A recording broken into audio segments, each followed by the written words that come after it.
Good morning, all. Good morning, ma'am. Good morning. Okay. നമ്മൾ കഴിഞ്ഞ ദിവസം എമർജൻസി ഡിപ്പാർട്ട്മെന്റ് എന്ന് പറഞ്ഞൊരു ചാപ്റ്റർ നമ്മൾ കംപ്ലീറ്റ് ചെയ്തു. ദെൻ ഇപ്പോ ഫസ്റ്റ് ആൻഡ് സെക്കൻഡ് മൊഡ്യൂൾ ഇപ്പോ ഏകദേശം കംപ്ലീറ്റ് ആയിട്ടില്ല എല്ലാവരുടെയും. കംപ്ലീറ്റ് ആയോ? ഫസ്റ്റ് ആൻഡ് സെക്കൻഡ് മൊഡ്യൂളിലെ ചാപ്റ്റേഴ്സ് ഓൾമോസ്റ്റ് കംപ്ലീറ്റ് ആയിട്ടുണ്ട് ഇല്ലേ? ആണോ?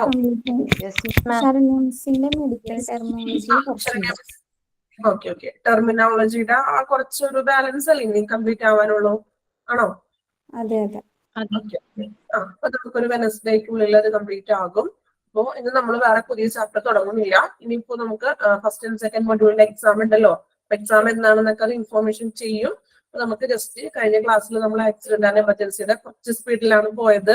അപ്പോൾ അതിൽ കുറച്ച് എക്സ്ട്രാ ക്വസ്റ്റ്യൻസും അല്ലെങ്കിൽ അതിലേക്ക് മുന്നേ നമ്മൾ എടുത്തൊരു ലബോറട്ടറി എന്ന് പറഞ്ഞൊരു ചാപ്റ്റർ ഉണ്ട്. അപ്പൊ ഈ രണ്ട് ചാപ്റ്ററിൽ ചെറിയൊരു റിവിഷൻ പോലെ എക്സ്ട്രാ ക്വസ്റ്റ്യനും ആൻസറൊക്കെ നമുക്കിന്ന് കുറച്ച് എഴുതിയെടുക്കാം. വേറെ നമ്മൾ പുതിയ ചാപ്റ്റർ ഇനി എക്സാം കഴിഞ്ഞതിന് ശേഷം മാത്രം സ്റ്റാർട്ട് ചെയ്യുന്നുള്ളൂ. ഓക്കെ.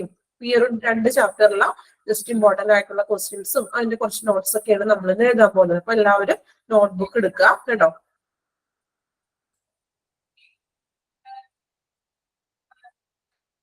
നമുക്ക് അത്യാവശ്യമുള്ള ക്വസ്റ്റ്യൻസ് ഒന്ന് എഴുതാം. ഓക്കെ. നോട്ട്ബുക്ക് എടുത്ത് എല്ലാവരും.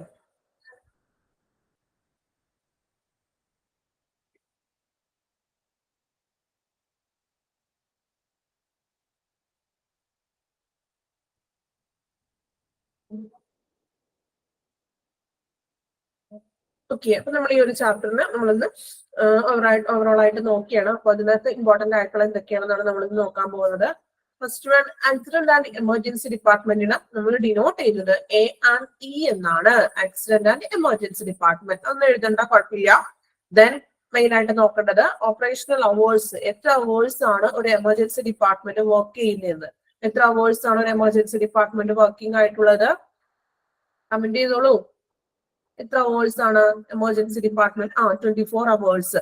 എക്സാമിന് ചിലപ്പോൾ ചോദിക്കാം. ദെൻ ഇവിടെ നമ്മൾ മെയിൻ ആയിട്ട് പറഞ്ഞു ഡിഫറെന്റ് ഓൾട്ടർനേറ്റീവ് നെയിംസ്. ഈ emergency accident and emergency department തന്നെ അറിയപ്പെടുന്ന മറ്റു 3 പേരുകൾ എന്തൊക്കെയാണെന്ന്.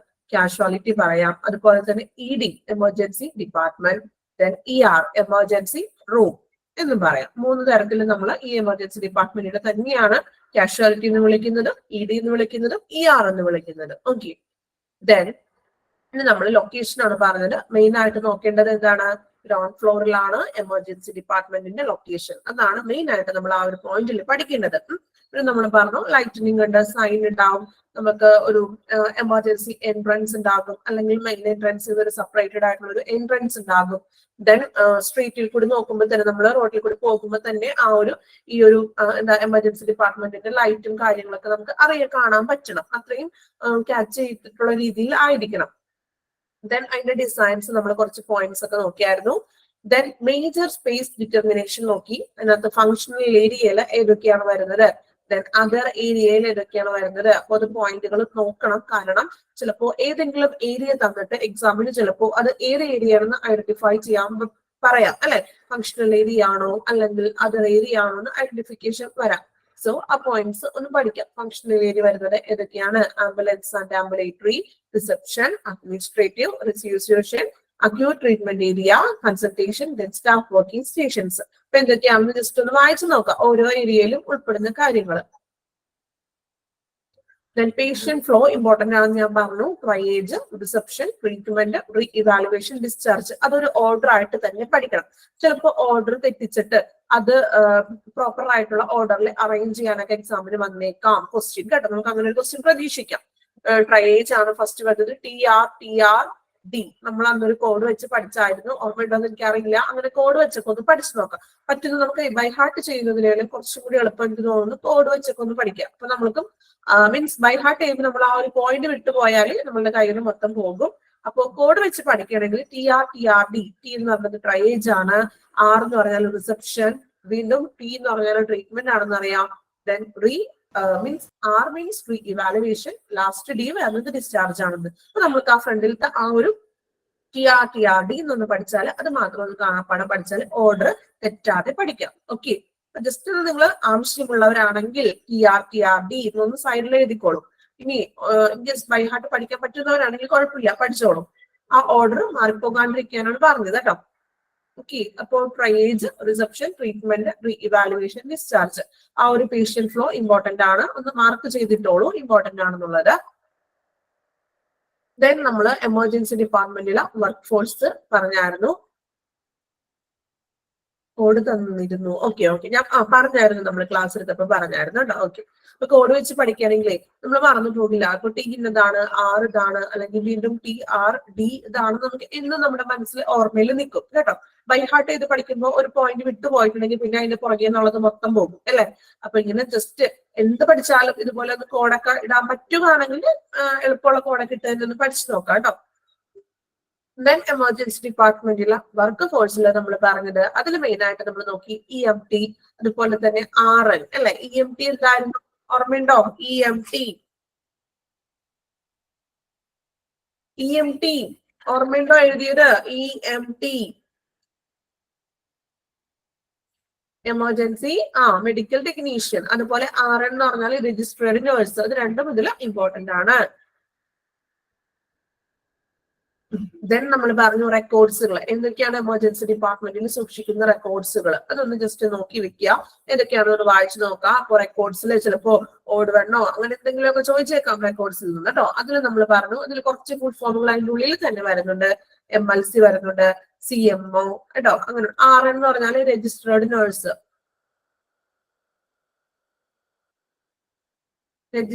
നേഴ്സ്, ദെൻ നമ്മൾ പറഞ്ഞു ഫങ്ഷൻസ് നോക്കിയായിരുന്നു. ആക്സിഡന്റ് ആൻഡ് എമർജൻസി സർവീസസിന്റെ ഫങ്ഷൻസ് എന്തൊക്കെയാണ് അവർ ചെയ്യുന്ന, അവരുടെ ഡ്യൂട്ടീസ് അല്ലെങ്കിൽ ഫങ്ഷൻസ് കേട്ടോ. അപ്പൊ ഇന്നത്തെ എല്ലാ പോയിന്റ്സും തന്നെ പഠിച്ചിരിക്കുക functions. Then hospital administration ensure ചെയ്യുന്നതായിട്ടുള്ള കാര്യങ്ങൾ എന്തൊക്കെയാണെന്ന്. അതിൽ ED എന്ന് പറയുന്നത് എമർജൻസി ഡിപ്പാർട്ട്മെന്റിനെയാണ്. ദെൻ ക്വാളിറ്റി ഇൻഡിക്കേറ്റേഴ്സ് നമ്മൾ പറഞ്ഞു. Then role of emergency clerk, room ക്ലർക്കിന്റെ റോള്. ഇത്രയും കാര്യങ്ങളാണ് ഈ ഒരു ചാപ്റ്ററിൽ വരുന്നത്. ദെൻ ഇതിൽ നിന്ന് അപ്പൊ നമുക്ക് ഇനി കുറച്ച് എക്സ്ട്രാ ക്വസ്റ്റ്യൻ വേണമെങ്കിൽ നമുക്ക് എഴുതിയെടുക്കാം. നിങ്ങൾ നോട്ട്ബുക്ക് എടുത്തോളൂ, എന്നിട്ട് ആ ചാപ്റ്ററിന്റെ പേര് എഴുതുക. ആക്സിഡന്റ് ആൻഡ് എമർജൻസി ഡിപ്പാർട്ട്മെന്റ്, ബ്രാക്കറ്റിൽ റിവിഷൻ എന്നും കൂടി വന്നിട്ടേക്ക് കേട്ടോ. ഓക്കെ, ബ്രാക്കറ്റിൽ റിവിഷൻ എന്നും കൂടി ഒന്ന് എഴുതിക്കോളൂ. ബുക്കൊക്കെ എടുത്തൊന്നും റെഡി ആയി എല്ലാവരും? കുറച്ച് എഴുതിയിട്ടുണ്ട്. ഓക്കെ, കുറച്ച് നോട്ട്സ് ഓൾറെഡി എഴുതിയിട്ടുണ്ട് നമ്മള്. അപ്പൊ അതിന്റെ കണ്ടിന്യൂഷൻ ആയിട്ട് എഴുതിക്കോളൂ, കുഴപ്പമില്ല കേട്ടോ. നോട്ട്സ് ഓൾറെഡി എഴുതിയിട്ടുണ്ടെങ്കിൽ കണ്ടിന്യൂഷൻ ആയിട്ടായാലും എഴുതിക്കോളൂ. ജസ്റ്റ് ഒന്ന് റിവിഷൻ പോലെ കൊടുത്തേക്കും.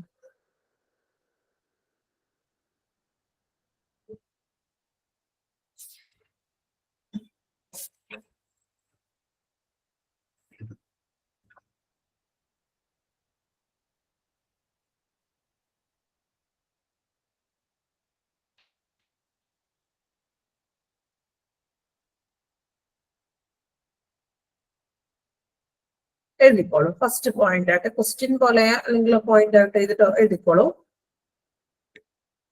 പറയട്ടെ, എഴുതിക്കോളൂ. സ്റ്റാർട്ട് മീൻസ് റെഡി ആയ എല്ലാവരും ബുക്കും പെനൊക്കെ എടുത്തോ? ഓക്കെ, എഴുതിക്കോളും. ഫസ്റ്റ് 1 ഇട്ടോളൂ കേട്ടോ, നമ്പർ 10 എഴുതി പോയിക്കോളൂ. ഫസ്റ്റ് എഴുതാം. It is A process. Answer നിങ്ങൾ പറയണം കേട്ടോ, ആൻസർ നിങ്ങൾ പറയണേ, എന്നിട്ട് എഴുതിയാൽ മതി. It is A process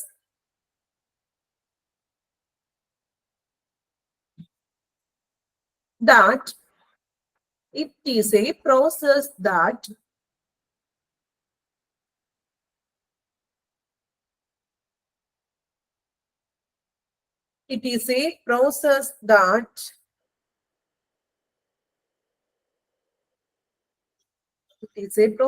that sort S-O-R-T sort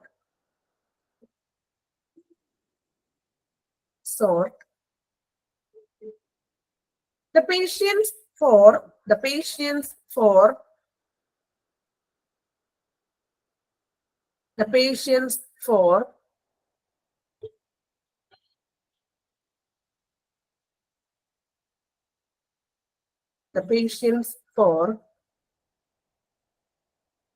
providing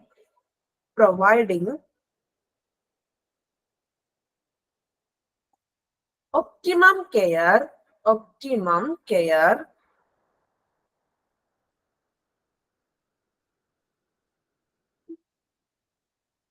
Optimum care with their optimum care with their medical need, medical need, medical need is called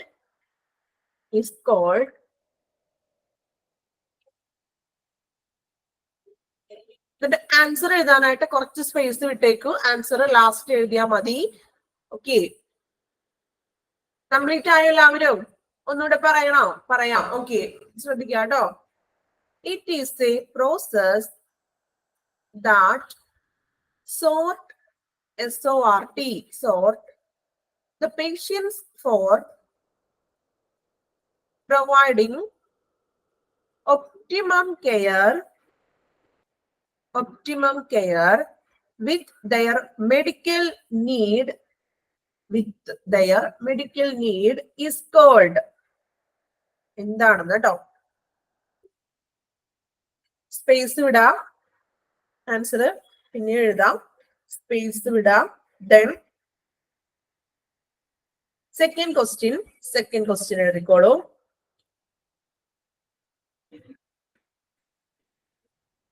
In which stage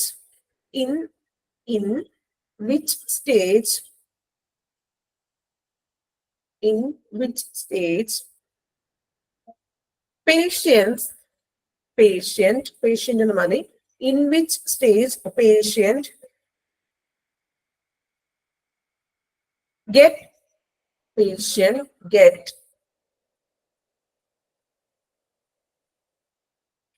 in which stage patient get written instruction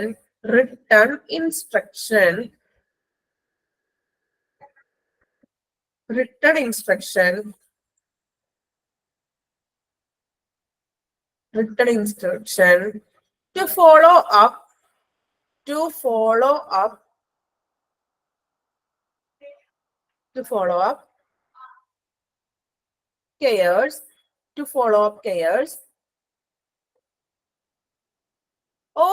cares or home cares ഒന്നുകൂടെ വായിക്കണോ? Complete ചെയ്തു എല്ലാവരും question? ഒന്നുകൂടെ വായിക്കാം. Okay. In which stage patient get written instruction to follow up cares or home cares? എന്താണ് ആ പ്രോസസ്സിന് വിളിക്കുന്ന പേരെന്നാണ് ക്വസ്റ്റ്യൻ. ആൻസർ എഴുതാൻ സ്പേസ് വിടാ. ലാസ്റ്റ് നമുക്ക് ആൻസർ ചെയ്യാം. Then നെക്സ്റ്റ് ക്വസ്റ്റ്യൻ എഴുതിക്കോളൂ. Third question.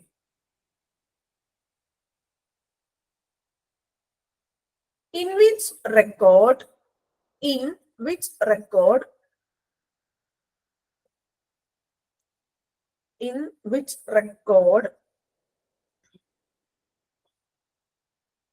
written down the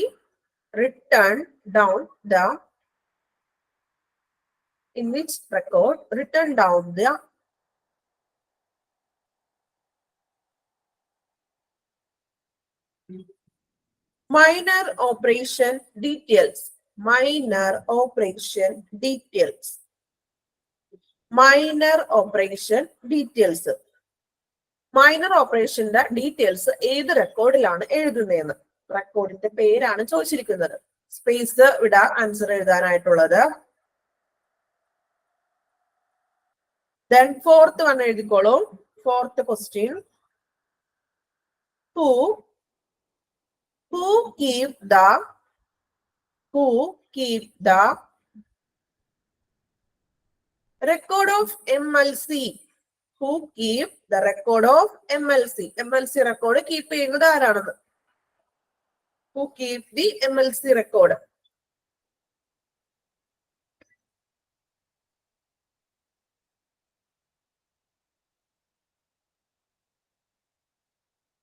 next question എഴുതാം. ഫോർത്ത് വൺ ആണോ ഇപ്പൊ ക്വസ്റ്റ്യൻ? എത്രാമത്തെ ക്വസ്റ്റ്യൻ എഴുതാ? ഫിഫ്ത് വൺ അല്ലേ? ഓക്കെ ഓക്കെ, ഫിഫ്ത് വൺ എഴുതിക്കോളൂ. Question എഴുതിക്കോളൂ.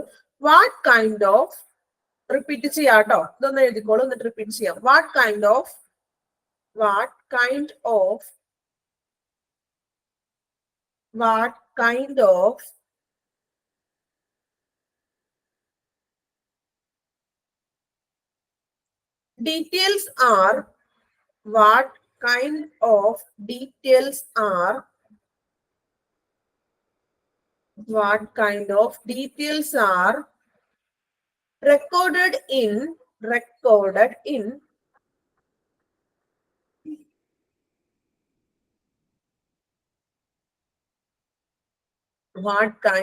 details are recorded in police intimation record.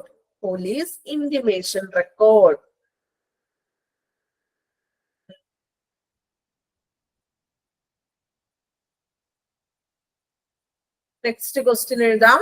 Sixth question.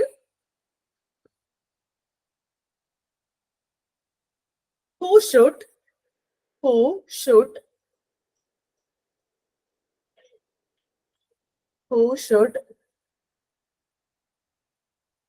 ensure that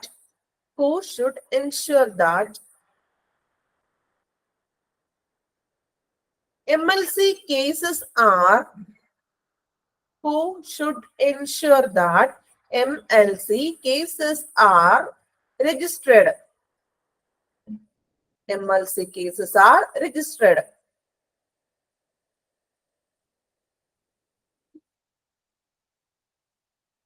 okay, then മൂന്നാമത്തെ ആർക്കും ഒരു ഡൗട്ട് ഉണ്ടായിരുന്നു എന്ന് പറഞ്ഞു. മൂന്നാമത്തെ ക്വസ്റ്റ്യൻ ഒന്ന് റിപ്പീറ്റ് ചെയ്യാം, ശ്രദ്ധിക്കാം.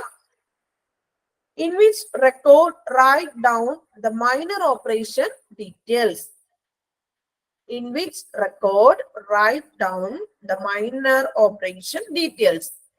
എഴുതിയോ?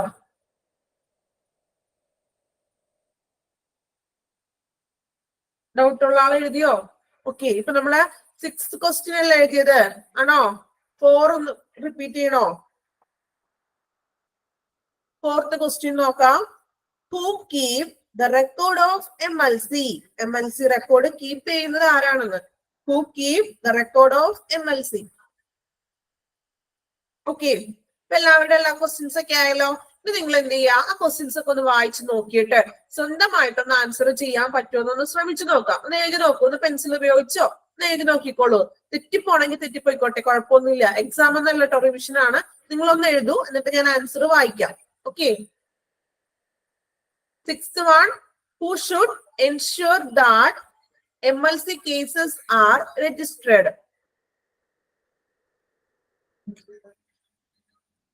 ഇനി എല്ലാം റിപ്പീറ്റ് ചെയ്യേണ്ട വരുമോ? ഒരു പ്രാവശ്യം റിപ്പീറ്റ് ചെയ്തപ്പോൾ സെക്കൻഡ് ക്വസ്റ്റ്യൻ എന്തായിരുന്നു?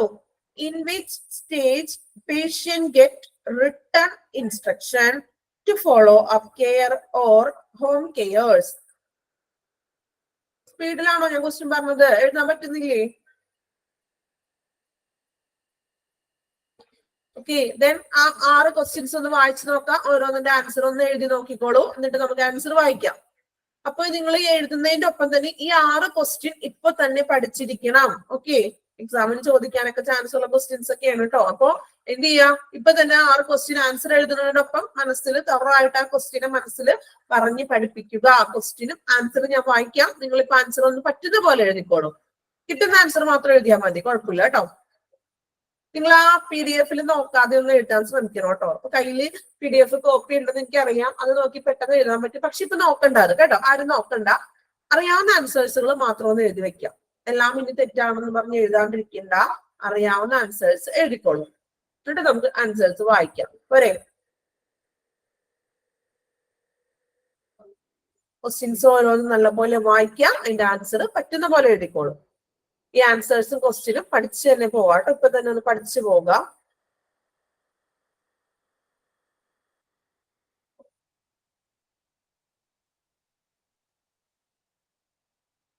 Fifth question. What kind of details are recorded in police intimation record? What kind of details are recorded in police intimation record?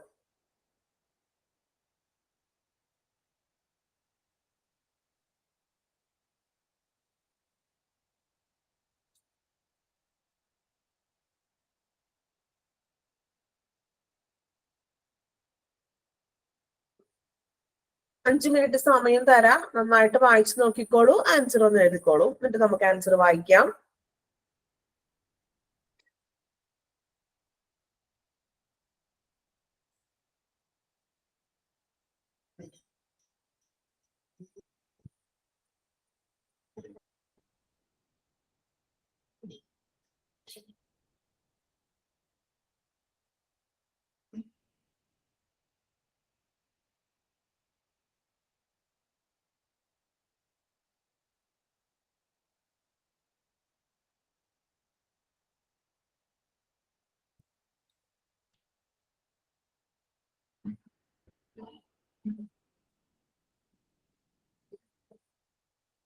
Answer എഴുതിയിട്ട് കംപ്ലീറ്റ് ആകുമ്പോൾ ഒന്ന് പറയാം.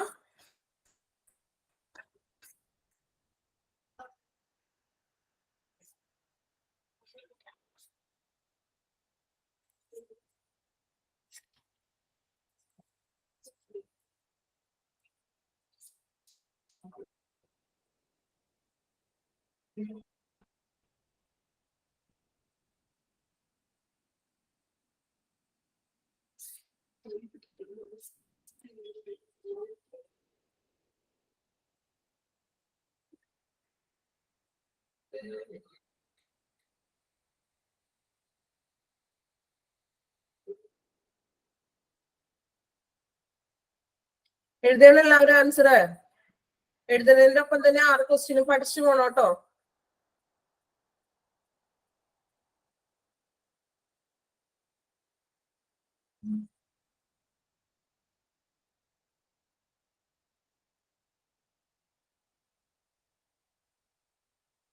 കംപ്ലീറ്റ് ആയ എല്ലാവരും എഴുതിയോ? 6 ക്വസ്റ്റ്യന്റെ ആൻസർ ചെയ്തോ? റെസ്പോൺസ് ഒന്നും ഇല്ലാലോ. ഇവിടെ ഉണ്ടോ എല്ലാവരും? ഓക്കെ, എഴുതി എല്ലാവരും? ഓക്കെ, പറ്റുന്ന പോലെ എഴുതാം കേട്ടോ.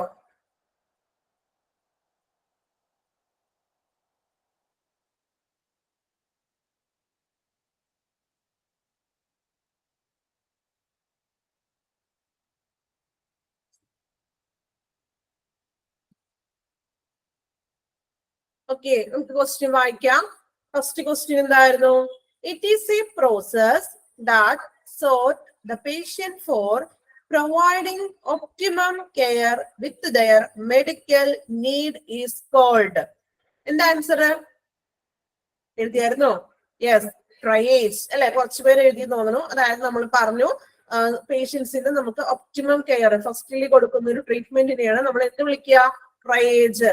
ഷുവർ ആയിട്ട് വരാവുന്ന ഒരു ക്വസ്റ്റ്യൻ ആണ് ട്രയേജ്. എപ്പോഴും ഏത് വിധേന ഏതെങ്കിലും ഈ ടൈപ്പോ അല്ലെങ്കിൽ ഏതെങ്കിലും തരത്തിൽ ട്രയേജ് ചോദിക്കാം കേട്ടോ. ഏറ്റവും ഇമ്പോർട്ടന്റ് ആയിട്ടുള്ള ഒരു ഇതാണ് ട്രയേജ് എന്നുള്ളത്. ഓക്കെ, ഇനി എഴുതാത്തവരുണ്ടെങ്കിൽ answer എഴുതിക്കോളൂ. Triage.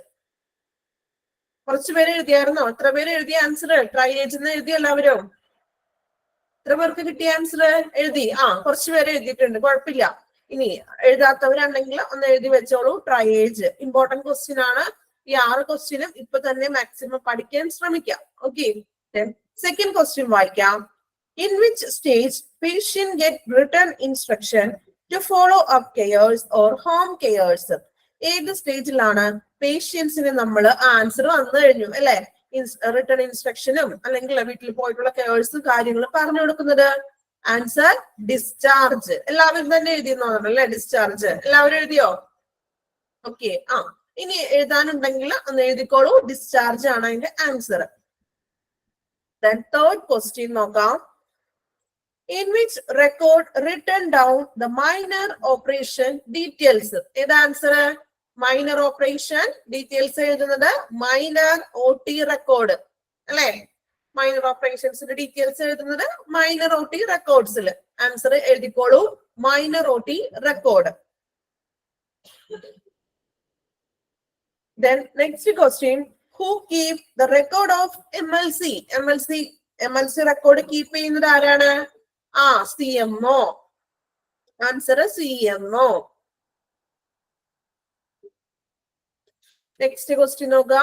What kind of details are recorded in police intimation record? ഏത് തരത്തിലുള്ള കേസിന്റെ ഡീറ്റെയിൽസ് ഒക്കെയാണ് പോലീസ് ഇന്റിമേഷൻ റെക്കോർഡിൽ കീപ്പ് ചെയ്യുന്നത്? ആൻസർ ഏതായിരുന്നു? പോലീസ് ഇന്റിമേഷൻസിൽ നമ്മൾ റെക്കോർഡ് കീപ്പ് ചെയ്യുന്നത് ആരും എഴുതിയില്ല answer? MLC, medico legal cases. Answer medico legal cases.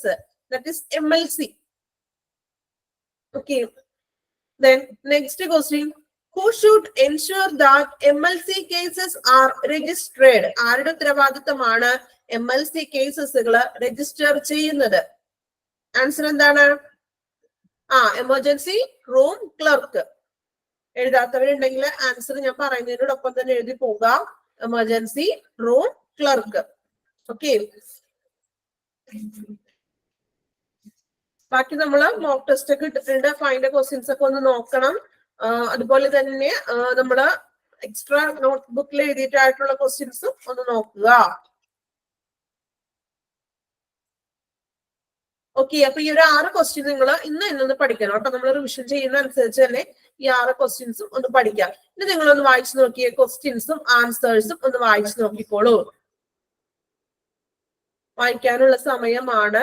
ക്വസ്റ്റ്യൻസും ആൻസേഴ്സും വായിച്ചു നോക്കാം. പഠിക്കാൻ പറ്റുന്നവരാണെങ്കിൽ ഇപ്പൊ തന്നെ ഒന്ന് പഠിച്ചു പോവുക കേട്ടോ.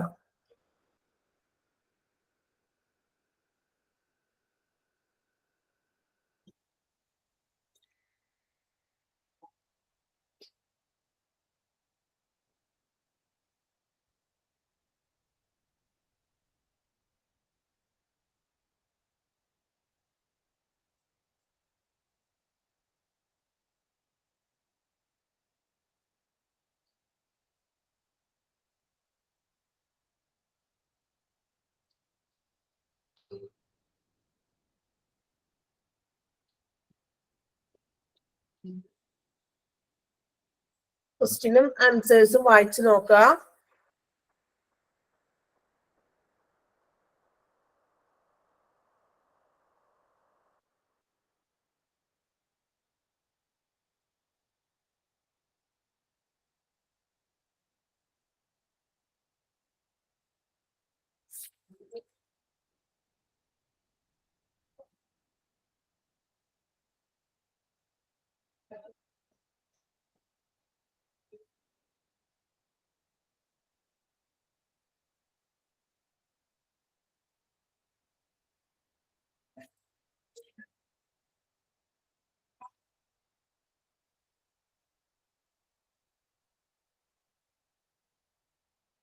വായിച്ചില്ലാവരോ?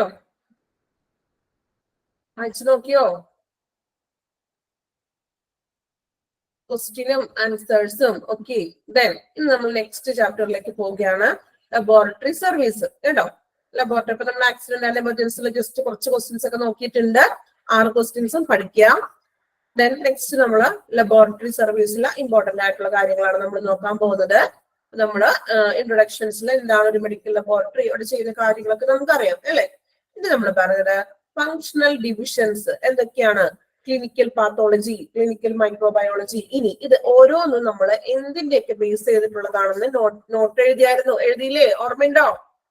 ഹെമറ്റോളജി, ഹിസ്റ്റോപാത്തോളജി എന്താണ്? സൈറ്റോളജി അല്ലെ, അല്ലെങ്കിൽ പാത്തോളജി. ഇതിന്റെ എല്ലാം ഇതും ഒന്ന് ജസ്റ്റ് ഒന്ന് പഠിക്കണം. കാരണം എക്സാമിന് ചിലപ്പോ ഏത് വിധേനയും ചോദിക്കാം അല്ലെ. നമ്മൾ നോട്ട് എഴുതിയിട്ടുണ്ടല്ലോ, ഉണ്ടോ? നോട്ട്ബുക്ക് ഒന്ന് കയ്യിലെടുത്തോളൂ. ഈ നമ്മൾ എഴുതിയതിന്റെ കേട്ടോ ലബോറട്ടറിയുടെ ആ ഒരു ചാപ്റ്ററിന്റെ നോട്ട്ബുക്ക് കയ്യിലൊന്ന് വെച്ചോളൂ. അപ്പൊ ഓരോന്നിന്റെ സ്റ്റഡീസിനെ കുറിച്ച് നമ്മൾ പറഞ്ഞായിരുന്നു. ബാക്ടീരിയോളജി, ബാക്ടീരിയകളെ കുറിച്ചുള്ള പഠനം. മൈക്രോ ബാക്ടീരിയോളജി, സൂക്ഷ്മ അതിനെ കുറിച്ചുള്ളത്. വൈറോളജി, വൈറസിനെ കുറിച്ചുള്ളത് അല്ലെ. അങ്ങനെ പാരാസൈറ്റോളജി, പാരാസൈറ്റ്സിനെ കുറിച്ചുള്ളത്. മിൻസെറോളജി, സെൽസിനെ പറ്റിയുള്ളത്. അങ്ങനെ നമ്മൾ എല്ലാ സ്റ്റഡീസും പഠിച്ചായിരുന്നു. ഇന്ന് നമ്മൾ ഹൈറാർക്കിയിൽ വരുന്ന പൊസിഷനും അവരുടെ റെസ്പോൺസിബിലിറ്റീസ് നോക്കിയായിരുന്നു. ദെൻ ഇമ്പോർട്ടന്റ് ആയിട്ട് ഞാൻ പറഞ്ഞായിരുന്നു MLT, അതിന്റെയൊക്കെ ഫുൾ ഫോമുകൾ അല്ലെ. മെഡിക്കൽ ലബോറട്ടറി ടെക്നീഷ്യൻ ആണ് MLT എന്ന് പറയുന്നത്. ഫുൾ ഫോമുകൾ ഉണ്ടെങ്കിൽ അതിന് പ്രാധാന്യം കൊടുത്ത് തന്നെ പഠിക്കുക. പിന്നെ എങ്ങനെയാണ് ഒരു ഗുഡ് ലബോറട്ടറി ഡിസൈൻ ചെയ്തിരിക്കുന്നതെന്ന് നമ്മൾ ജസ്റ്റ് പോയിന്റ് ഔട്ട് ചെയ്തായിരുന്നു. പിന്നെ ഇതിൽ ഇമ്പോർട്ടന്റ് ആയിട്ടുള്ളത് ലെവൽസ് ഓഫ് ലബോറട്ടറി ആണ്. അതായത് സ്മോൾ സൈസില് എത്രയാണ്, എത്ര പേഷ്യൻസിന് വരെയാണ് ഒരു പെർ ഡേയിൽ നോക്കുന്നത്? 100-ലാവുമ്പോൾ സ്മോൾ സൈസ്, മീഡിയത്തിൽ വരുമ്പോൾ 100, 101 to 400. ആ ഒരു എത്രയാണോ, എത്ര പേഷ്യൻസിന് ഒരു ഡേയിൽ നമുക്ക് ഉൾക്കൊള്ളാൻ സാധിക്കും, ആ ഒരു ഏത് സൈസ് ആണ് അതിന്റെ പേര്. അത് ഇമ്പോർട്ടന്റ് ആണ്, എക്സാമിന് ചോദിച്ചു കണ്ടിട്ടുള്ള ക്വസ്റ്റ്യൻ ആണ്. തിരിച്ചും മറിച്ചൊക്കെ ചോദിക്കാം. ചിലപ്പോ നമുക്ക് ആ ഒരു പെർ ഡേയിൽ നോക്കുന്ന നമ്പർ ചിലപ്പോ തരാം, 101, 400 എന്ന് തരാം. എന്നിട്ട് അത് ഏത് സൈസ് ആണെന്ന് ഐഡന്റിഫൈ ചെയ്യാൻ വരാറുണ്ട്. അല്ലെങ്കിൽ സൈസ് തന്നിട്ട് ആ ഒരു പെർ ഡേയിൽ എത്ര പേഷ്യൻസിന് വരെ നമുക്ക് നോക്കാൻ സാധിക്കുമെന്ന് ചോദിക്കാം. രണ്ടു തരത്തിലും മാറ്റിയും മറിച്ചും ചോദിക്കാറുണ്ട്. സോ അത് നന്നായിട്ട് പഠിക്കാം. ജസ്റ്റ് പഠിക്കുമ്പോൾ അത് ഫുൾ ആയിട്ടൊന്നും പഠിക്കണ്ട. ഇപ്പോ സ്മോൾ സൈസിൽ 100, മീഡിയം സൈസിൽ 101 to 400, large 401 1000, very large 1000 and above. അങ്ങനെ അത് മാത്രം ഒന്ന് നോട്ട് ചെയ്തൊന്ന് എഴുതി വെക്കാം. പഠിക്കാൻ എളുപ്പമായിരിക്കും. ഓക്കെ, അങ്ങനെ അത് മാത്രം ജസ്റ്റ് ഒന്ന് ഹൈഫൻ ഇട്ടൊന്ന് എഴുതി വെച്ചാൽ മതി പഠിക്കാനായിട്ട് കേട്ടോ. അതെപ്പോഴും ലെവൽസ് ഓഫ് ലബോറട്ടറി ചോദിക്കാറുണ്ട്.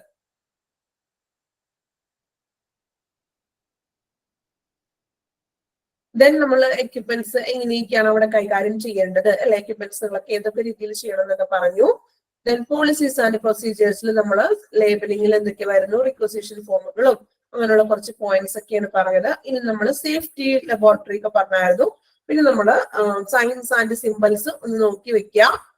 ചിലപ്പോൾ ഏതെങ്കിലും എക്സാമിന് സിമ്പിൾസ് ചോദിച്ചേക്കാം കേട്ടോ. അപ്പൊ അത് ഏതാണെന്നോ അല്ലെങ്കിൽ ഡിനോട്ട് ചെയ്യുന്ന സിമ്പിൾ ഏതാണെന്നോ, അപ്പൊ രണ്ടും ഒന്ന് പഠിക്കാം. സിമ്പിളും അത് ഡിനോട്ട് ചെയ്തത് എന്താണെന്നും ഒന്ന് പഠിച്ചു വെച്ചേക്കൂ.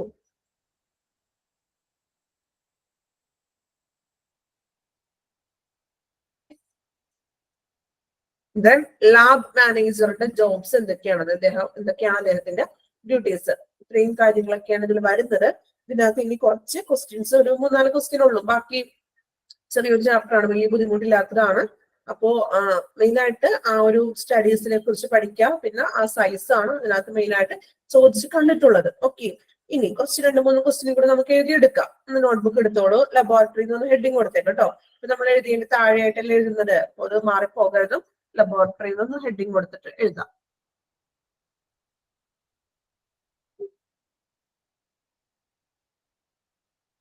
കുറച്ച് ക്വസ്റ്റ്യൻസ് ഉള്ളു കേട്ടോ.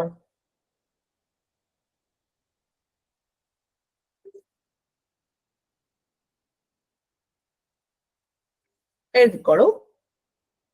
Study of diseases is called. Answer എഴുതണ്ടാട്ടോ. ആൻസർ നമുക്ക് സ്പേസ് വിടാം, ലാസ്റ്റ് എഴുതാൻ സമയം തരാം.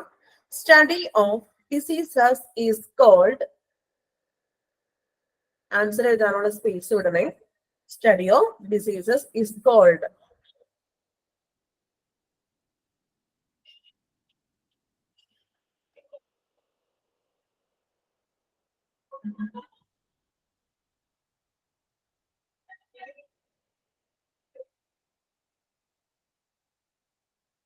Then second question. The study of fungi is called. Study of fungi is called. Study of fungi is called.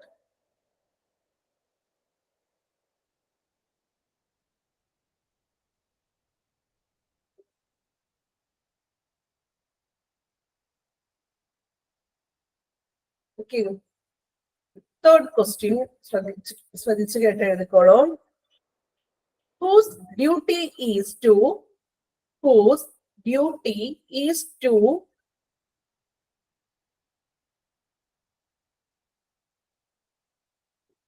Whose duty is to controls and manage. Controls and manage. Whose duty is to controls and manage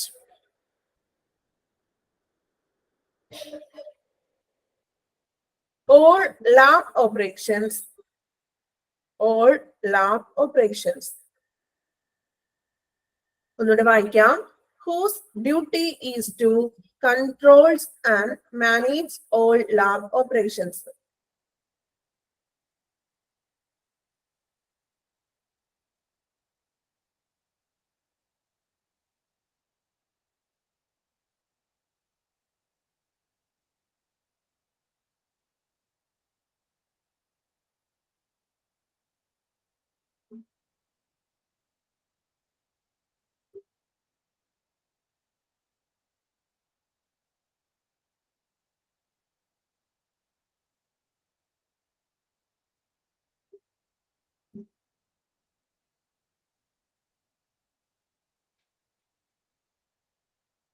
മൂന്നാമത്തെ question ആണ് ഇപ്പൊ പറഞ്ഞത്.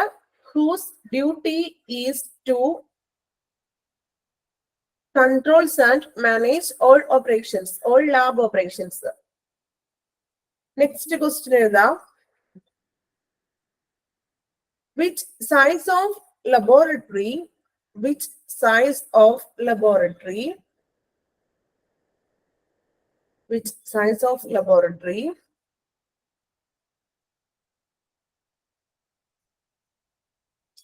that receives which size of laboratory that receives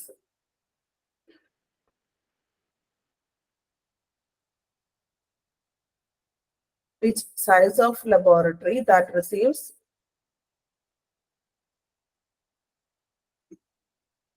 sample of which size of laboratory receives sample of up to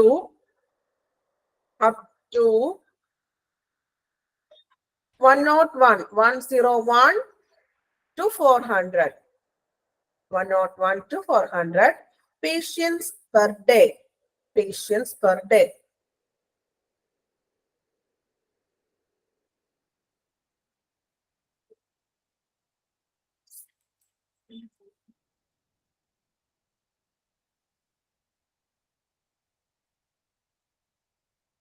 Next question is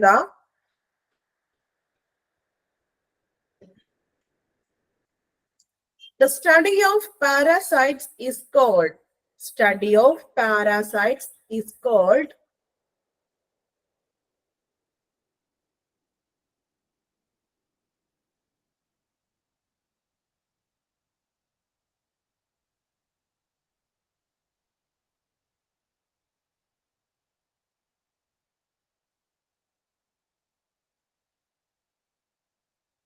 study of parasites called. Next question എഴുതിക്കോളൂ.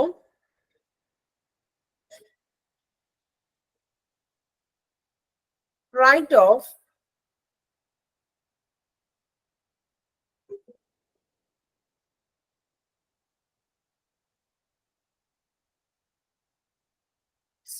write the question കൂടി ശ്രദ്ധിക്കണേ.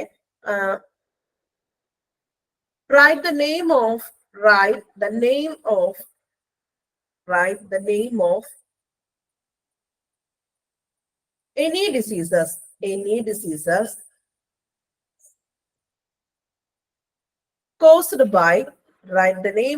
any diseases caused by hormonal changes.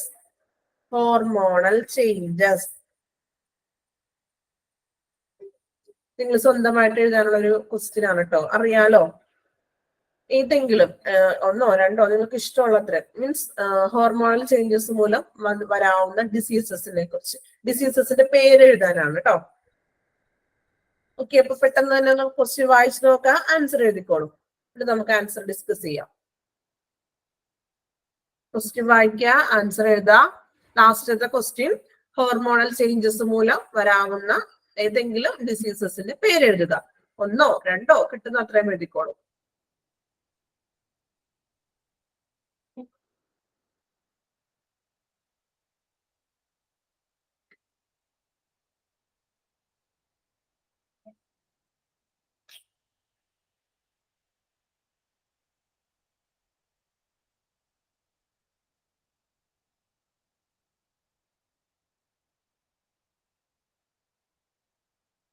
Question വായിച്ച് നോക്കാം, എന്നിട്ട് answer എഴുതാം കേട്ടോ.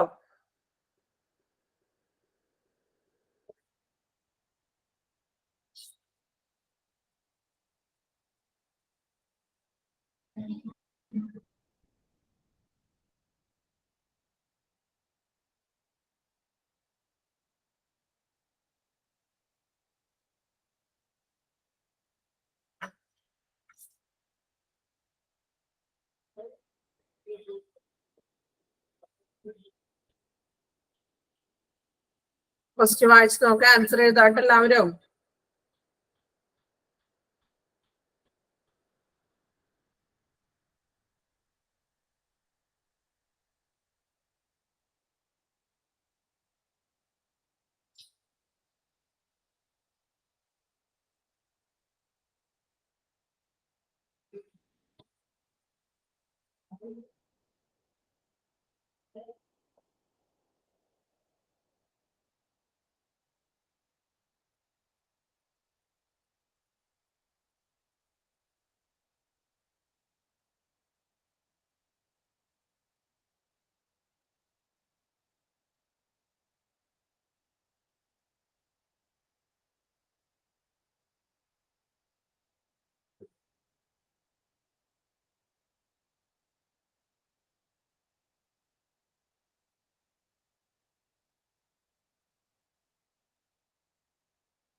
എഴുതി എല്ലാവരും?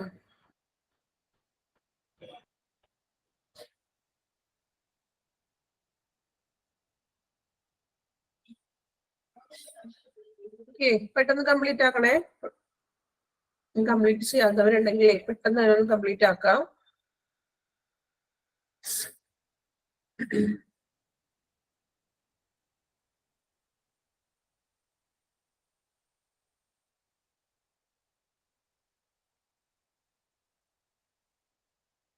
Okay, complete ആയോ? നമുക്ക് ആൻസർ ക്വസ്റ്റ്യൻ വായിക്കാം, ആൻസറും വായിക്കാം. ഫസ്റ്റ് ക്വസ്റ്റ്യൻ എന്തായിരുന്നു? Study of disease is called. എന്തായിരുന്നു ആൻസർ? പാത്തോളജി. രോഗങ്ങളെ കുറിച്ചുള്ള പഠനമാണ് pathology. Okay, then second question, study of fungi is called. ഫംഗിനെ കുറിച്ചുള്ള പഠനം ഏതായിരുന്നു? Answer is mycology. ഓക്കെ, ഇതെല്ലാവർക്കും ഓർമ്മയുണ്ടെന്ന് തോന്നുന്നു അല്ലെ? എല്ലാവരും എഴുതിയിട്ടുണ്ടെന്ന് തോന്നുന്നു. ദെൻ അടുത്ത ക്വസ്റ്റ്യൻ നോക്കാം. Whose duty is to control and manage all lab operations? ആരുടെ ആയിരുന്നു ഡ്യൂട്ടി? Laboratory director. ഇതിന്റെ ആൻസേഴ്സ് എഴുതാത്തവരുണ്ടെങ്കിലേ പറയുന്നത് കേൾക്കുമ്പോൾ answers എഴുതണേ. Then next question, which size of laboratory that receives sample of up to 101? Answer പറഞ്ഞു കഴിഞ്ഞല്ലേ? Medium size. Okay, ഇനി എഴുതാത്തവരുണ്ടെങ്കിൽ എഴുതിക്കോളൂ, medium size.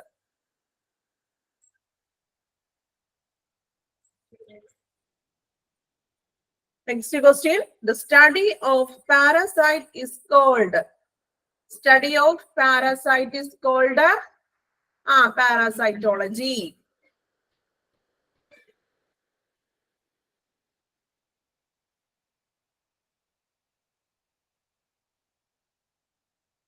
There.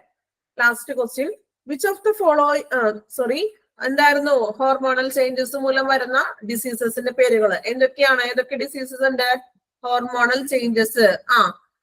Thyroid, thyroidism, thyroid, diabetes, then PCOS, PCOD വരാം, then pregnancy problems ഒക്കെ വരാം അല്ലെ? PCOD, thyroid ഒക്കെ റിലേറ്റഡ് ആയിട്ടുള്ള പ്രോബ്ലംസ് വന്നേക്കാം. ഓക്കെ, അത് നിങ്ങൾക്ക് അറിയാലോ ഏതൊക്കെയാണ് ഹോർമോണിൽ നിന്ന്. അപ്പൊ അത് ഏതെങ്കിലും എക്സാമിന് ഏതെങ്കിലും ചോദിക്കുവാണെങ്കിൽ നമുക്ക് ഓപ്ഷൻ ഉണ്ടാകും, എങ്കിലും കുഴപ്പമില്ല. അപ്പോ അത് എഴുതാൻ അറിഞ്ഞിരിക്കണം കേട്ടോ. അപ്പൊ ഏതൊക്കെയാണ് അസുഖങ്ങൾ ഒട്ടും അറിയാത്തവരുണ്ടെങ്കിൽ ഏതെങ്കിലും ഒരു 3 എണ്ണത്തിന്റെ പേരൊന്ന് പഠിച്ചു വെക്കാം. നമുക്ക് ഓപ്ഷനിൽ ഏതാണ് തന്നിരിക്കുന്നത് പറയാൻ പറ്റിയാലോ. മെയിൻ ആയിട്ട് ഇപ്പൊ തൈറോയിഡ്, ഡയബറ്റീസ്, PCOD, PCOS അങ്ങനെയുള്ള കുറച്ച് ഒന്ന് നോക്കി വെച്ചേക്കും. ഓക്കെ, ദെൻ നമ്മൾ നോട്ട്ബുക്കിലെ ലെവൽസ് ഓഫ് ലബോറട്ടറീസിൽ എഴുതിയായിരുന്നോ ഇങ്ങനെ സ്മോൾ സൈസ്ഡ്, എന്നിട്ട് ഹൈഫൻ ഇട്ടിട്ട് എണ്ണം അങ്ങനെ തിരിച്ചെഴുതിയിട്ടുണ്ടോ? നമ്മൾ നോട്ട് എഴുതിയപ്പോ എഴുതിയിട്ടുണ്ട്. എല്ലാവരും എഴുതിയിട്ടുണ്ട് ലെവൽസ് ഓഫ് ലബോറട്ടറീസിന്റെ? എഴുതിയിട്ടില്ല എന്നാണോ?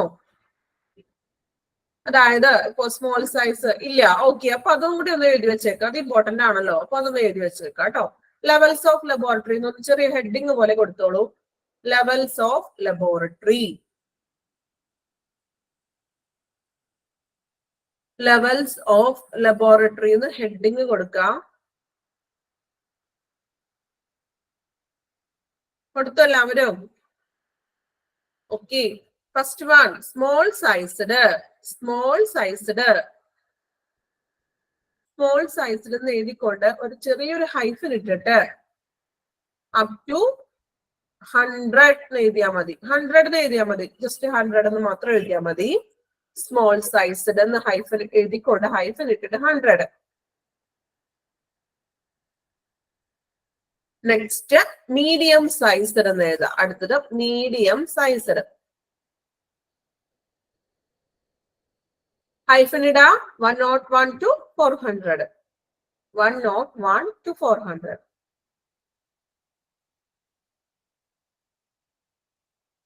(101 to 400). Then next large size.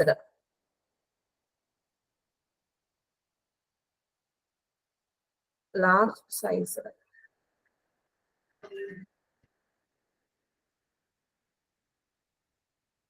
401 to 1000. 401 to 1000.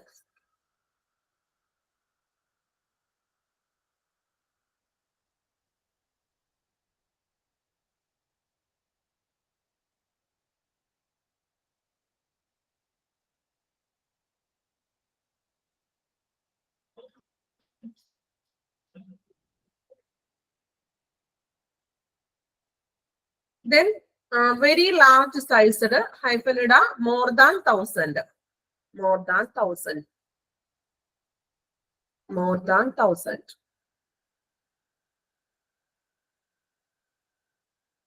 ഇപ്പൊ നമ്മൾ എഴുതിയത് ചെറിയൊരു ബോക്സിൽ പോലെ ഒന്ന് വരച്ചിട്ടേക്കും. പെട്ടെന്ന് നോക്കുമ്പോൾ തന്നെ പഠിക്കാൻ പറ്റണം. ചെറിയൊരു ബോക്സ് പോലെ ഒന്ന് വരച്ചിട്ടേക്കും കേട്ടോ. എക്സാമിന് എന്തായാലും ചോദിക്കുന്ന ഒരു ക്വസ്റ്റ്യൻ ആണ്. അപ്പൊ പെട്ടെന്ന് നമുക്ക് പഠിക്കണം. നമ്മൾ കുറച്ച് ഇത്തിരി ബോർഡാക്കിയൊക്കെ എഴുതി എന്നാലും നമുക്കൊന്ന് വായിക്കാനൊക്കെ തോന്നുള്ളൂ. അപ്പൊ ചെറിയൊരു ബോക്സ് പോലെയൊക്കെ എഴുതിട്ടോളൂ. അപ്പൊ ഇത് കാണുമ്പോ എന്താണെന്നാവോ ബോക്സ് വരച്ചിട്ടേക്കണമെന്നെങ്കിലും വിചാരിച്ചിട്ടൊന്ന് നോക്കിക്കോളൂ അല്ലേ. ഓക്കെ, ബോക്സ് പോലെ വരച്ച എല്ലാവരും?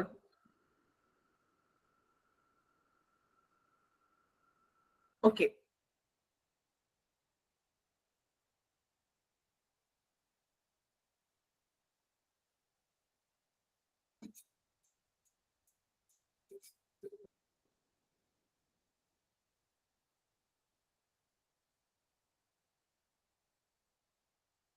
ഓക്കെ. ഇപ്പൊ നമ്മള് accident and emergency, laboratory service, ഈ 2 ചാപ്റ്ററില് ഇമ്പോർട്ടന്റ് ആയിട്ടുള്ള കാര്യങ്ങളൊക്കെയാണ് നമ്മൾ നോക്കിയത്. കാരണം ലാസ്റ്റ് കുറച്ച് എടുത്തപ്പോ കുറച്ച് സ്പീഡൊക്കെ കൂടിപ്പോയെന്നറിയാം. അപ്പൊ അതിന്റെ കുറച്ച് എക്സ്ട്രാ ക്വസ്റ്റ്യൻസും കാര്യങ്ങളാണ് നമ്മൾ നോക്കിയത്. അപ്പൊ എന്ത് ചെയ്യാം, അതനുസരിച്ചൊക്കെ ഒന്ന് പഠിക്കാം. ഇനി ഏത് ക്വസ്റ്റ്യൻ നമ്മൾക്ക് ഇനിയിപ്പോ എനിക്ക് തോന്നുന്നു ശരണ്യ മിസ്സിന്റെ ഒരു ടെർമിനോളജിയുടെ കുറച്ച് പോർഷൻസ് ഇനി തീരാനുള്ളൂ. റൂട്ട് വേർഡ്സ്, അബ്രിവേഷൻസ് ഒക്കെ സ്റ്റാർട്ട് ചെയ്തോ? അബ്രിവേഷൻസ് കഴിഞ്ഞായിരുന്നോ? അബ്രീവിയേഷൻസ് കഴിഞ്ഞു മാം. കഴിഞ്ഞു. ഇനിയിപ്പോ റൂട്ട് വേർഡ്സ് ആണോ ഇനി കഴിയാനുള്ളത്? അതെ. സഫിക്സും പ്രിഫിക്സും കംപ്ലീറ്റ് ആയി. അതൊക്കെ കഴിഞ്ഞു. റൂട്ട് വേർഡ് തുടങ്ങിയിട്ടില്ല. റൂട്ട് വേർഡ്സ് കുറച്ചുള്ളൂ. ഒരു തോന്നുന്നു ഇനിയിപ്പോ ശരണ്യ മിസ്സിന്റെ ക്ലാസ് നാളെയാണോ വരുന്നത്? വെനസ്ഡേ ആണോ? ഓക്കെ. അപ്പൊ നാളത്തോണ്ട് ടെർമിനോളജിയുടെ ചാപ്റ്റർ കഴിയും. ബാക്കി എല്ലാ ചാപ്റ്ററും ഇപ്പൊ ഫസ്റ്റ് ആൻഡ് സെക്കൻഡ് മൊഡ്യൂളിൽ കംപ്ലീറ്റ് ആയില്ലേ? നാളത്തോടു കൂടി കംപ്ലീറ്റ് ആവുമല്ലോ.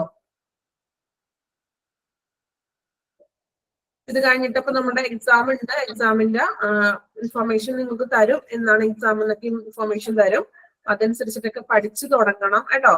സമയത്ത് നമുക്ക് സ്റ്റഡി ലീവ് തരുമായിരിക്കും നിങ്ങൾക്ക്. കാരണം നമ്മൾ കംപ്ലീറ്റ് പോർഷൻസ് ഒക്കെ കവർ ചെയ്തിട്ടുണ്ട്. നമ്മൾ first and second module cover ചെയ്തു. ഇനി എക്സാമിന് ശേഷമായിരിക്കും നെക്സ്റ്റ് മൊഡ്യൂൾസിലെ ചാപ്റ്റേഴ്സ് തുടങ്ങുന്നത് കേട്ടോ. അപ്പൊ നമുക്ക് ഇനി നാളെ ക്ലാസ് വരുന്നുണ്ടോ? ഇനി എന്നാ നമുക്ക് ക്ലാസ് വരുന്നത്? തേഴ്സ്ഡേ ആണ്. ഓക്കെ, ഇനി തേഴ്സ്ഡേ എങ്ങനെയാ ക്ലാസ്? നാളെ കംപ്ലീറ്റ്. ഓണത്തിന് മുന്നാണോ എക്സാം? ഓക്കെ, അത് നമ്മള് ഡേറ്റ് കൺഫർമേഷൻ ചെയ്തിട്ടില്ല. നിങ്ങളുടെ അഭിപ്രായം എന്താണ്? ഓണത്തിന് മുന്നേ നടത്തുന്നതല്ലേ നല്ലത്? ആണോ? ഓണാവുമ്പോ എല്ലാവർക്കും ഓണത്തിൻ്റെതായിട്ടുള്ള തിരക്കുകള് അല്ലേ? നമുക്ക് യാത്ര പോകലും അങ്ങനെയുള്ള കാര്യങ്ങളൊക്കെ ആയിരിക്കും. അതിക്ക് മുന്നേ എക്സാം അങ്ങോട്ട് കഴിഞ്ഞിട്ടുണ്ടെങ്കിൽ ആ ഒരു കടമ കഴിഞ്ഞില്ലേ? ഇല്ലേ? ആണോ? നിങ്ങളുടെ അഭിപ്രായം എന്താണ്? അതെ, ഓണത്തിന് മുമ്പായിരുന്നു. ഓണം കഴിഞ്ഞ കുട്ടികൾക്ക് എക്സാം ഉണ്ട്. ഓക്കെ, അതാണ് പ്രശ്നം. ഓണത്തിന് കഴിയാണെങ്കിൽ കുഴപ്പമില്ലല്ലോ, നമ്മള് ഫ്രീ ആവൂലോ. അതെ, അതായത് ഓണം വെക്കേഷന്റെ ടൈമിൽ പഠിക്കാമെന്ന്, അതാണോ? കുട്ടികളുടെ വെക്കേഷന്റെ ടൈമിൽ പഠിക്കാമെന്നുള്ളതാണോ? എന്ന് വെച്ചാ അവർക്ക് എക്സാം വരുമ്പോ അവരെ പഠിപ്പിക്കണമല്ലോ. ഭയങ്കര മടിയാണ് പഠിക്കാനൊക്കെ ആയിട്ട്. അപ്പൊ നമ്മൾ അടുത്തിരിക്കണമല്ലോ. കുട്ടികളെ പഠിപ്പിക്കണം. അതുപോലെ തന്നെ കുട്ടികളുടെ അമ്മമാരും പഠിക്കണമല്ലോ. നമ്മളും പഠിക്കുന്നതല്ലേ, നമ്മളും പഠിക്കണം. ഓക്കെ, അത് നമുക്ക് എക്സാം ബോർഡിന്റെ തീരുമാനം അനുസരിച്ചിട്ടായിരിക്കും. അതിന്റെ ഡേറ്റ് ഒന്നും കൺഫർമേഷൻ ചെയ്തിട്ടില്ല, ഇതുവരെ ഡിക്ലെയർ ചെയ്തിട്ടില്ല. അപ്പൊ അത് എന്താണെന്ന് വെച്ചാൽ അറിയിക്കും കേട്ടോ. അപ്പൊ ഓണത്തിന് മുന്നോ മാം, അല്ലെങ്കിൽ ഓരോ മൊഡ്യൂളിനും വരുന്ന ലെസൺസ് ഏതൊക്കെയാന്ന് പറഞ്ഞിട്ടുണ്ടായിരുന്നോ? ക്ലാസ് അറ്റൻഡ് ചെയ്തില്ലായിരുന്നു. ഫസ്റ്റ് ആൻഡ് സെക്കൻഡ് മൊഡ്യൂൾ ആണ്, അങ്ങനെയാണല്ലോ എക്സാം പറഞ്ഞിരുന്നത് നിങ്ങളോട്. നിങ്ങൾക്ക് അതിന്റെ ഇൻഫോർമേഷൻസ് ഒക്കെ തരും കേട്ടോ. എക്സാമിനെ കുറിച്ച് ഡീറ്റെയിൽ ഒക്കെ പറയും. അത് ടൈം ആകുമ്പോൾ അതിനനുസരിച്ച് പറയും. നമ്മുടെ പോർഷൻസ് എല്ലാം ഫസ്റ്റ് ആൻഡ് സെക്കൻഡ് മൊഡ്യൂളിലെ പോർഷൻസ് ഓൾറെഡി കംപ്ലീറ്റ് ആയിട്ടുണ്ട്. ഇനിയിപ്പോ നാളത്തോട് കൂടി, അതായത് ഈ റൂട്ട് വേർഡ്സിന്റെ കൂടി കഴിഞ്ഞിട്ടുണ്ടെങ്കിൽ നമ്മുടെ കംപ്ലീറ്റ് ആയി. അപ്പോൾ ആ രണ്ട് ഫസ്റ്റ് ആൻഡ് സെക്കൻഡ് മൊഡ്യൂളിൽ നിന്നാണ് എക്സാം നമ്മൾ ഇടുന്നത്. അപ്പോ അതനുസരിച്ചിട്ടൊക്കെ പഠിക്കാം ബാക്കി. അപ്പൊ ഈ രണ്ട് ചാപ്റ്റർ നമ്മൾ ലാസ്റ്റ് എടുത്തുകൊണ്ട് അധികം ഡീറ്റെയിൽ ആയിട്ടൊന്നും ഓടിച്ചിട്ട് മീൻസ് ഇത്തിരി സ്പീഡപ്പിൽ പോയി. അത് വലിയ കുഴപ്പമില്ലാത്തൊരു പാടായതുകൊണ്ടാണ് അങ്ങനെ ഇത്തിരി സ്പീഡപ്പിൽ പോയത്. അതുകൊണ്ടാണ് കുറച്ച് അതിൻ്റെതായിട്ടുള്ള എക്സ്ട്രാ ക്വസ്റ്റ്യൻ ഒക്കെ തന്നിട്ടുണ്ട്. നിങ്ങൾക്ക് സ്റ്റഡി ലീവ് അതെങ്ങനെയാണെന്നുള്ളത് ഇൻഫർമേഷൻ അറിയിക്കും കേട്ടോ. എക്സാം ഡേറ്റ് ഒന്നും ചെയ്തിട്ടില്ല എന്നാണെന്നൊന്ന് കൺഫർമേഷൻ നമുക്ക് കിട്ടിയിട്ടില്ല ഡേറ്റ് ഒന്നും. അതനുസരിച്ചിട്ട് എക്സാം ഉണ്ടായിരിക്കും. ഓണത്തിന് മുന്നോ അല്ലെങ്കിൽ ഓണം കഴിഞ്ഞിട്ടോ ആയിരിക്കാം, നമുക്ക് പ്രതീക്ഷിക്കാം കേട്ടോ. അപ്പൊ ചിലപ്പോൾ ഓണത്തിന് മുന്നായിരിക്കും, അല്ലെങ്കിൽ എങ്ങനെയാണെന്ന് നമുക്ക് എക്സാം ബോർഡിന് ഇതനുസരിച്ചിട്ടായിരിക്കും അവർ ചെയ്യുന്നത്. ഇപ്പൊ നമ്മൾക്ക് അതിന്റെ ഡേറ്റോ ഡീറ്റെയിൽസ് ഒന്നും കിട്ടിയിട്ടില്ല ഇങ്ങനെയാണെന്ന്. അപ്പോ അതനുസരിച്ചിട്ട് പഠിക്കുക. കുട്ടികളുടെ എക്സാം ഒക്കെയാണ്. ഇനിയിപ്പോ ഇൻ കേസ് ഓണത്തിന് മുന്നാണെങ്കിലും നമുക്ക് എക്സാം എഴുതിയേ പറ്റൂ. എന്തായാലും നമ്മൾ എക്സാം എഴുതണമല്ലോ. ഒരുപാട് നീട്ടി ടെൻഷൻ അടിച്ച് പോകാണ്ട് പെട്ടെന്ന് എക്സാം കഴിയുന്നതല്ലേ നല്ലത്. അല്ലെങ്കിൽ എക്സാം ആണെന്ന് ഓർത്ത് ഓണത്തിന്റെ തിരക്കിലും എല്ലാം നമ്മൾ എക്സാമിന്റെ കാര്യം തന്നെയായിരിക്കും അല്ലേ. ഇത് കുഴപ്പമൊന്നുമില്ല, നമ്മൾ പഠിച്ചു കഴിഞ്ഞ കാര്യങ്ങളാണ്. ക്വസ്റ്റ്യൻ കാണും. ഒരു ചാപ്റ്റർ എത്ര ക്വസ്റ്റ്യൻ കാണും? എത്ര മാർക്ക്? നമ്മൾക്ക് എക്സാമിന്റെ മാർക്ക് അത് മീൻസ് ഒരുമിച്ചാണോ അതിന്റെ ഡീറ്റെയിൽസ് ഒക്കെ പറഞ്ഞു തരും കേട്ടോ എങ്ങനെയാണെന്ന്. ഒരു ചാപ്റ്ററിൽ നിന്ന് അങ്ങനെ ഒരു ചാപ്റ്ററിൽ ഇത്ര ക്വസ്റ്റ്യൻസ് അങ്ങനെ സ്പെഷ്യൽ ആയിട്ടില്ല. ടോട്ടലി നമ്മൾ ക്വസ്റ്റ്യൻ എല്ലാ ചാപ്റ്ററിൽ നിന്നും ഇൻക്ലൂഡ് ചെയ്തിട്ടുള്ള ക്വസ്റ്റ്യൻസ് ആണ് എടുത്തത്. വേറെ അങ്ങനെ എക്സ്ട്രാ പുറത്തുനിന്നോ അങ്ങനെ ജനറൽ ആയിട്ടുള്ള അങ്ങനെ ക്വസ്റ്റ്യൻ ഒന്നും വരില്ല കേട്ടോ. നമ്മൾക്ക് പഠിച്ച കാര്യങ്ങളൊക്കെ തന്നെ. മോക്ക് ടെസ്റ്റിലൊക്കെ ചോദിച്ചിട്ടുള്ള ക്വസ്റ്റ്യൻസ് ഒക്കെ വരാം കേട്ടോ. അല്ലാണ്ട് എക്സ്ട്രാ പറഞ്ഞിട്ടുള്ള ക്വസ്റ്റ്യൻസോ അങ്ങനെയുള്ള നമ്മുടെ ചാപ്റ്റർ ബേസ് ചെയ്തിട്ടുള്ള ക്വസ്റ്റ്യൻ തന്നെയായിരിക്കും. നിങ്ങൾക്ക് ഓപ്ഷൻസ് ഉണ്ടല്ലോ, അപ്പൊ വലിയ ബുദ്ധിമുട്ടില്ല. നമ്മള് ഒരു ക്ലാസ്സിൽ കേട്ട കാര്യങ്ങളൊക്കെ ആ ഒരു ഓർമ്മയിലൊക്കെ വെച്ച് എഴുതാനുള്ളൂ. വലിയ ബുദ്ധിമുട്ടൊന്നുമില്ല. നിങ്ങൾക്ക് സബ്മിറ്റ് ചെയ്യുമ്പോൾ തന്നെ സ്കോർ അറിയാൻ പറ്റുമോ ഈ മോക്ക് ടെസ്റ്റ് പോലെ? നിങ്ങൾക്കത് മെയിൻ എക്സാമിന് എനിക്ക് തോന്നുന്നു അങ്ങനെയാണ്. കറക്റ്റ് ആയിട്ട് അറിയില്ല അങ്ങനെയാണെന്നുള്ള എക്സാമിന്റെ ഫോം. എക്സാം ബോർഡിന്റെ തീരുമാനങ്ങളായിരിക്കും കേട്ടോ. മോഡലല്ലേ ഇപ്പൊ നമുക്ക് മീൻസ് ഓരോ മോഡ്യൂൾ കഴിയുമ്പോൾ എടുക്കുന്നത് നല്ലതാണല്ലോ. ഇങ്ങനൊരു ആ ഒരു ഇതാണ് നല്ലത് കൂടുതൽ എനിക്ക് തോന്നുന്നു. കാരണം നമ്മൾ ഒരുമിച്ച് എല്ലാം കൂടി ഒരു എക്സാം ഇടുന്നതിന് നല്ലത് നമ്മൾ ഓരോ മോഡ്യൂൾസ് കഴിയുമ്പോൾ എക്സാം ഇട്ടാൽ ആ ഒരു മോഡ്യൂൾ അത്രയും ഭാഗം നമ്മൾ പഠിച്ചു വെച്ചു പിന്നീട് അടുത്ത മോഡ്യൂൾ കഴിയുമ്പോൾ ഒന്നുകൂടി അത് റിവൈസ് ചെയ്തെടുത്താൽ മതി അല്ലെ. അതല്ലേ നല്ലത്. ഒരുമിച്ച് എല്ലാം കൂടി പഠിക്കുന്നതിന് എളുപ്പം ഇങ്ങനെ ഓരോ മോഡ്യൂൾസ് കഴിയുമ്പോൾ എക്സാം നടത്തുന്നതായിരിക്കും. അതാണെന്നാണ് എന്റെ അഭിപ്രായം. നിങ്ങളുടെ അഭിപ്രായം? നിങ്ങൾ ഒരുമിച്ച് പഠിക്കാനാണ് ഇഷ്ടമുള്ള ആൾക്കാരൊക്കെ ഉണ്ടാവും. പക്ഷെ ഇതാണ് നല്ലത് കുറച്ചും കൂടി അല്ലെ. അപ്പൊ നാളത്തോടു കൂടി റൂട്ട് വേർഡ്സ് കംപ്ലീറ്റ് ആകും എന്തായാലും കേട്ടോ. അതനുസരിച്ച് പഠിക്കാം. ഇനിയിപ്പോ നമുക്ക് സ്റ്റഡി ലീവ് ഉണ്ടോ വരുമോ ഇല്ലയോ എന്നുള്ളത് ഇൻഫർമേഷൻ തരും കേട്ടോ. സ്റ്റഡി ലീവ് ആണെങ്കിൽ ഇനി ചിലപ്പോ നമുക്ക് നെക്സ്റ്റ് ഒരു ക്ലാസ് ചിലപ്പോൾ കിട്ടില്ല. കാരണം ഇനി നാളെ ക്ലാസ് ഇല്ല, ഇനി വ്യാഴാഴ്ചയാണ് നമുക്ക് വരുന്നത്. അപ്പൊ ഇനി സ്റ്റഡി ലീവ് ആണോ ഇല്ലേ എന്നുള്ളത് ഇൻഫർമേഷൻ എന്തായാലും ഉടൻ തന്നെ അറിയിക്കും. എന്നിട്ട് എക്സാമിന്റെ ഡേറ്റും പറയും, ഇൻഫർമേഷൻ ചെയ്യും. പിന്നെ നമുക്ക് അടുത്ത ക്ലാസ് ഉണ്ടാവില്ല എന്ന് അറിയില്ല. അതുപോലെ അപ്പൊ നല്ല രീതിയിലൊക്കെ പഠിക്കുക എല്ലാവരും കേട്ടോ. നല്ല മാർക്കൊക്കെ സ്കോർ ചെയ്യണം. അങ്ങനെ മാർക്ക് കുറവൊന്നും ഇതുവരെ അങ്ങനെ വന്നിട്ടില്ല ആർക്കും. എല്ലാവർക്കും നല്ല മാർക്കൊക്കെ തന്നെ ഉണ്ടാവും കേട്ടോ. അപ്പൊ എന്ത് ചെയ്യാ, അതനുസരിച്ചിട്ടൊക്കെ പഠിക്കാം. കുട്ടികളുടെ എക്സാം ആണെന്നൊക്കെ അറിയാം. കുട്ടികളെ പഠിപ്പിക്കണം, അത് നമ്മളുടെ ഡ്യൂട്ടിയാണ്. ആ ഡ്യൂട്ടി നമ്മൾ ചെയ്യാം. നമ്മളുടെ ഡ്യൂട്ടി കൂടിയാണ്. നമ്മളൊരു കോഴ്സ് ചെയ്യുന്നുണ്ട് അതിനൊപ്പം. എന്ത് ചെയ്യാ, അതിനോടും നമ്മൾ എന്ത് ചെയ്യാ, ഒരു ആത്മാർത്ഥത കാണിക്കുക അല്ലെ. ജസ്റ്റ് നമ്മൾ ഫീസ് കൊടുത്ത് പഠിക്കുന്നത് മാത്രമല്ല, നമുക്കൊരു ലക്ഷ്യം ഉണ്ടല്ലോ. എല്ലാവർക്കും ഒരു ലക്ഷ്യമുണ്ട് ഇല്ലേ. നമുക്ക് നാളെ ഒരു ജോലി വേണം. അതിനാണല്ലോ നമ്മളുടെ മറ്റു തിരക്കുകൾക്കിടയിൽ ഇരുന്നുകൊണ്ട് ഇങ്ങനെയുള്ളവർ പഠിക്കുന്നത്. സോ അതിനോട് നമ്മൾ ഉത്തരവാദിത്തം കാണിക്കുക, ആത്മാർത്ഥത പുലർത്തി പഠിക്കുക. ഓക്കെ, നല്ല എന്താണ് പറഞ്ഞോ. പ്രീവിയസ് ചാപ്റ്ററിന്റെ റിവിഷൻ ഒന്നുമില്ലേ? റിവിഷൻ നിങ്ങൾക്ക് റിവിഷൻ മീൻസ് അധികം ഇനിയിപ്പോ 2 ചാപ്റ്ററിന് പറഞ്ഞു. ഇനിയിപ്പോ റിവിഷൻ ഉണ്ടോ എങ്ങനെയാണെന്നുള്ളത് ഇൻഫർമേഷൻ ചെയ്യും. കാരണം സ്റ്റഡി ലീവ് വേണമെന്ന് കുറച്ച് മീൻസ് സ്റ്റഡി ലീവ് എടുത്ത് നിങ്ങൾക്ക് പഠിക്കാനുള്ള ടൈം തരാൻ വേണ്ടിയിട്ടാണ് നമ്മൾ അങ്ങനെ ചെയ്യുന്നത്. നമുക്കിവിടെ റിവിഷൻ എന്ന് പറഞ്ഞാൽ ജസ്റ്റ് നമ്മൾ അത്യാവശ്യം മോക്ക് ടെസ്റ്റ് ഡെയിലി തരുന്നുണ്ട്. പിന്നെ ഈ പറഞ്ഞ പോലെ ഇമ്പോർട്ടന്റ് ആയിട്ടുള്ള കാര്യങ്ങളൊക്കെ ഇപ്പൊ പറഞ്ഞു പോകുന്നുണ്ട്. ഇനി അതിന്റെ റിവിഷനിൽ ഇനി എങ്ങനെയാണെന്ന് അറിയില്ല. അതിന്റെ ഇൻഫർമേഷൻ തരും കേട്ടോ എന്തായാലും. തേഴ്സ്ഡേ എങ്ങനെ ക്ലാസ് ഉണ്ടെങ്കിൽ ആ ഫ്രണ്ട് ഓഫീസിന്റെ ആ ചാപ്റ്റർ ഒന്ന് റിവിഷൻ ചെയ്യാൻ പറ്റുമോ? അത് കുറച്ച് കൺഫ്യൂസിംഗ് ആയിട്ടുള്ള ഒരു ചാപ്റ്റർ മാതിരി എനിക്ക് ഫീൽ ചെയ്തു. ആണല്ലേ, ഓക്കെ ഓക്കെ. അങ്ങനെ നമുക്ക് ഈ ക്ലാസ് ഉണ്ടെങ്കിൽ റിവിഷൻ നമുക്ക് തരാം കേട്ടോ, റിവിഷൻ തരാം. അത് കഴിഞ്ഞിട്ട് എങ്ങനെയാണെന്ന് അറിയില്ല, നമുക്ക് ഇൻഫർമേഷൻ എന്തായാലും ചെയ്യും കേട്ടോ. നമുക്ക് സിലബസ് മോഡ്യൂള് 3ഉം 4 ഒക്കെ തന്നിട്ടില്ലേ? സിലബസ് നിങ്ങൾ തന്നിട്ടുണ്ടോ എല്ലാ സിലബസും?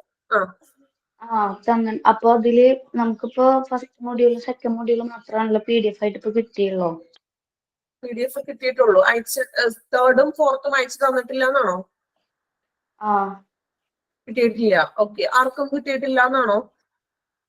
മാം സാറ് പറഞ്ഞത് തേർഡും ഫോർത്തും ഇതിന്ന് തന്നെ സെലക്ട് ചെയ്യുവാന്നല്ലേ പറഞ്ഞേ? അയക്കുള്ളൂ എന്നാണ് പറഞ്ഞത്, തേർഡിന്റെയും ഫോർത്തിന്റെയും. തേർഡിന്റെ ഫോർത്തിന്റെ എക്സാം കഴിഞ്ഞിട്ട് അയച്ചു തരാം കേട്ടോ. ഓക്കെ, അപ്പോ thank you all. Thank you miss. Thank you ma'am.